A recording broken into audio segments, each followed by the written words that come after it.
writing songs and performing them.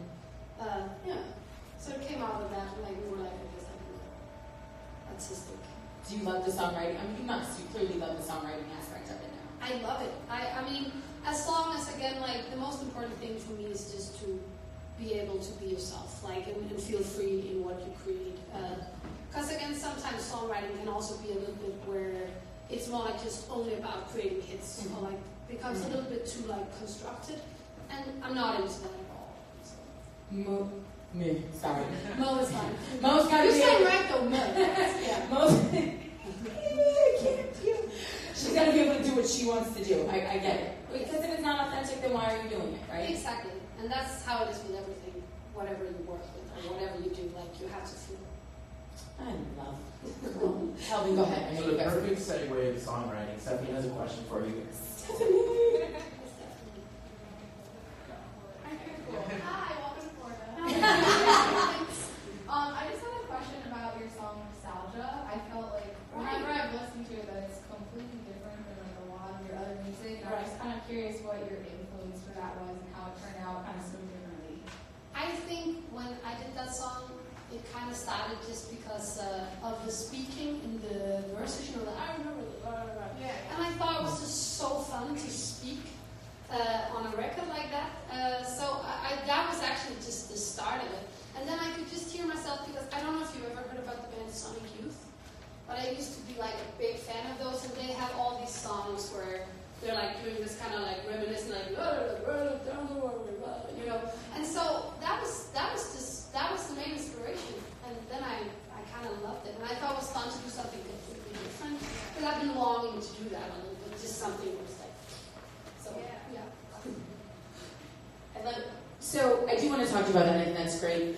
You have this, like I said, you're kind of in this EDM lane, and I think that that's absolutely amazing, and you have this really unique sound, and we were talking about it even before you came in.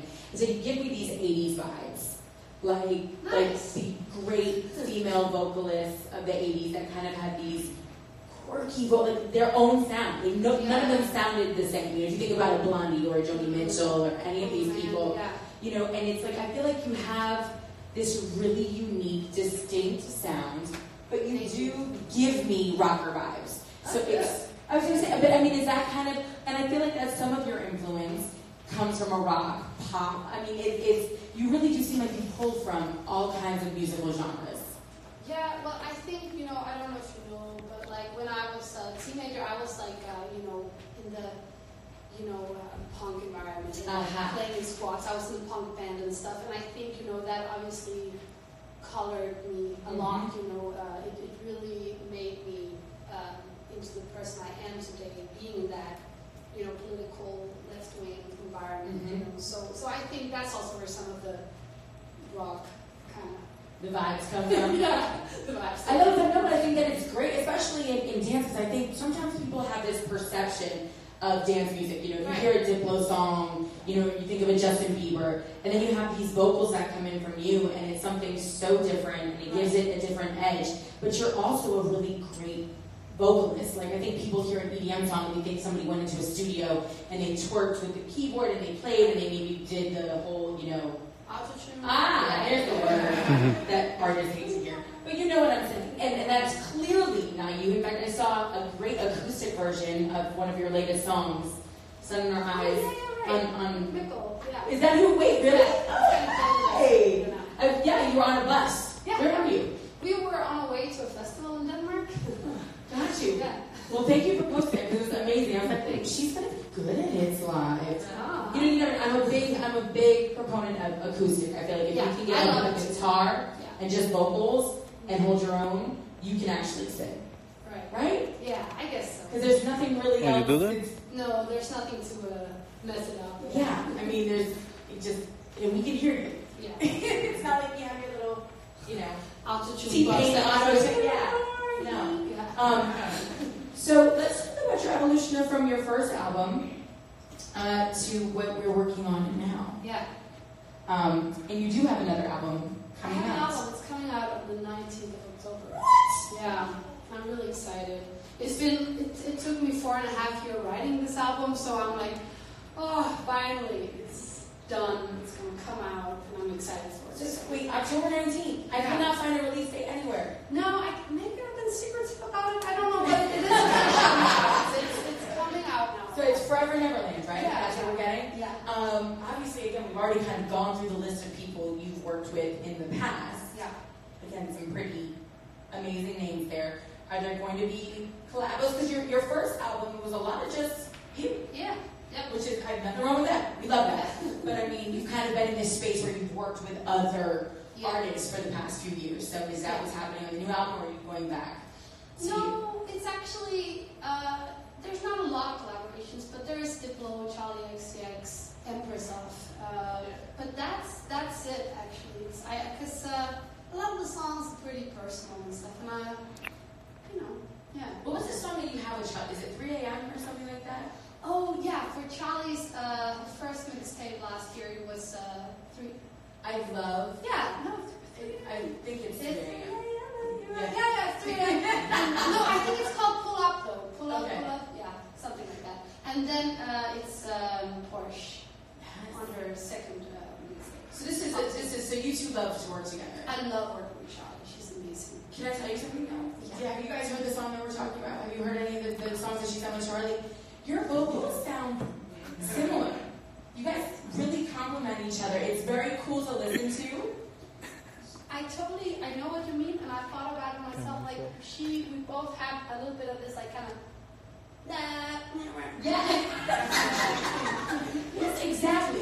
That face, whatever that face sound is, that is exactly what it sounds like. I love it. But do you have another, like that just seems, you're very pro-girl. Like, you're very girl power.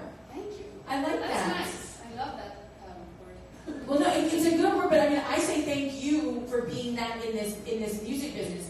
Are you drawn more to working with women? Does it just feel comfortable for you, or? Actually, it's not something it's just whoever you connect with, you know. So it's not. I mean, I always love, obviously, when I meet a woman that feels like badass and empowering, because you know it gives me as a woman confidence. Yeah. Feeling like a source of power and energy. So I love that, but I've worked with so many guys as well, and I love working with guys as well.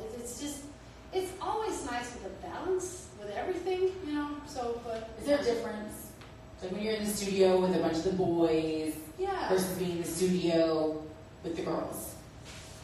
Honestly, I don't feel like it's that different, but also, again, I have always in my life, like, I had a lot of, like, guy friends, you know, so I'm so used to Comfortable in that space. Yeah, totally. Like, I feel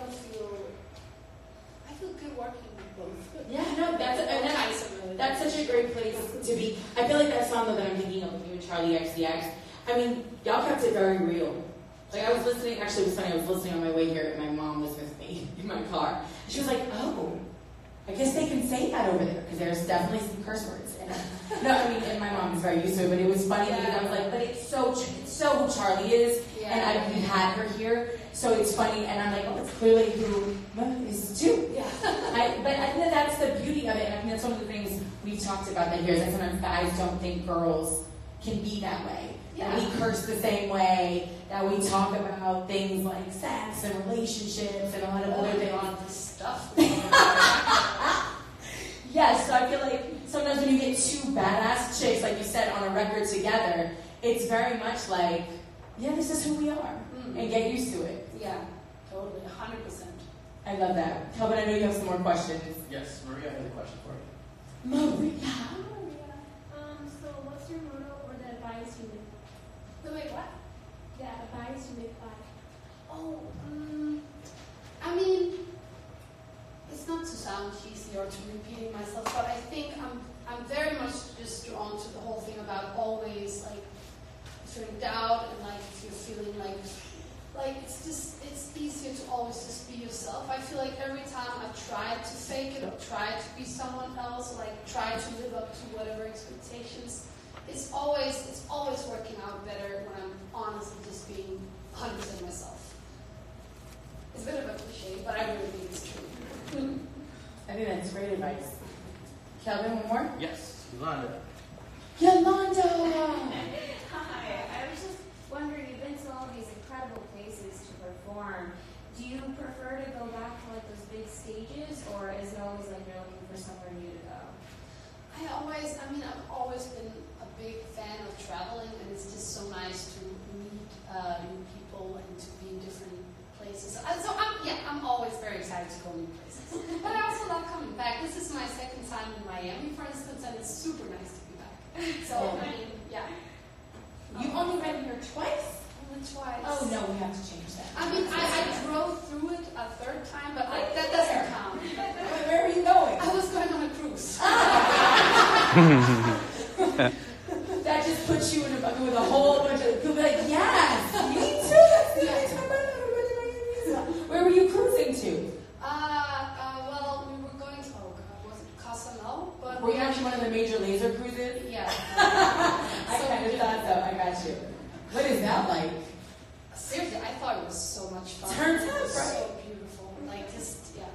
Yeah. They're like, in fact, the last time Diplo was here, we were talking about his passport. So I can understand, you hang out with him, I know you love to travel. Oh, yeah. I was blown away. I don't know if you follow Diplo on Instagram. He travels so much. It's I can't ridiculous. understand how he does it. Like, he will literally be in Miami, and then he'll be in, like, South Africa, and then he's literally in Bali, and then the next day he's in Japan. So You're like, bro, crazy. my man, like, really, what's going on? Yeah. But that's one of the beauties of art, and I said that because, again, you're in this sphere.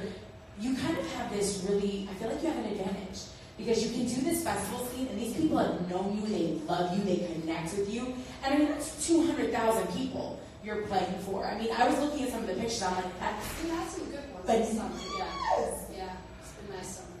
But you can also now, again, like, because you have this new project coming out, you can take it down, because you do have the vocals, you know, you're not leaning on the DJs, Right. you're really making their song better. You know what I'm saying? You're giving the audience something to sing to and to put their hand in the air to. It makes the song so much more than just a great beat, which we love a great beat. But now as you go into this, right? Yeah. As you go into this next venture, like I saw you're doing a little pre-album tour. Yeah. These are more intimate shows for you, right? Yeah, and I'm excited about that. Now you're only doing 2 in the US? Yeah, it's because it's only like small.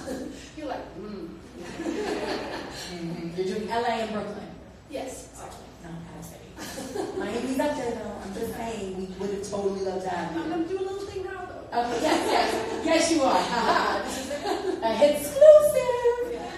So talk to me about that, though. How do you kind of wrap your mind around that? Is it just you and your fabulous guitarist over here? What are those shows like? So the small little, like, kind of pre-album shows, they're like, it's going to be intimate, but it's still going to be, like, a full band, Gotcha. you know, and I think it's, like, 500 cap venues and stuff, so I'm just going to play a bunch of the new tracks from the album and stuff. So I'm really excited about it, just new times. So they're kind of like listening, they're almost like listening parties, just with 500 people, as opposed to like... Yeah, I guess you can kind of call it that. I mean, I think it's going to be like a pretty...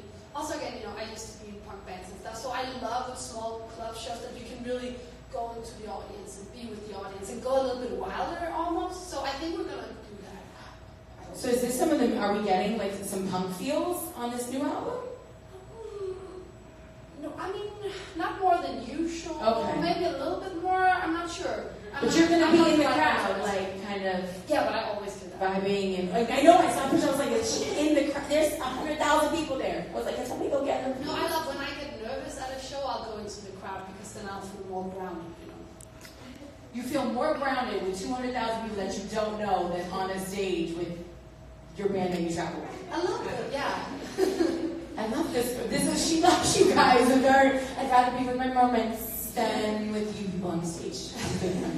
No, you're absolutely amazing. Like I said, your vibe is phenomenal. Your album is coming out, Forever Neverland, Yes. October 19th. I feel like we got an exclusive, and I'm going to just run with that. So if you see that all over Twitter, like, I found you, you can tell me not to do that if I need to, but I'm very excited for you. I think the album's going to be amazing. Again, is there anything else we should be looking out for? I think the album is the one big thing right now coming up, yeah. And of course, I think the performance she's going to do for us here in Miami, because literally only 2 other cities are getting this. And they're on the West Coast and up north. So we will take it. Again, thank you so much, my love. And I know you're going to shut this down. So this fabulous gentleman back here is going to come on up. Give it up one more time for Mo.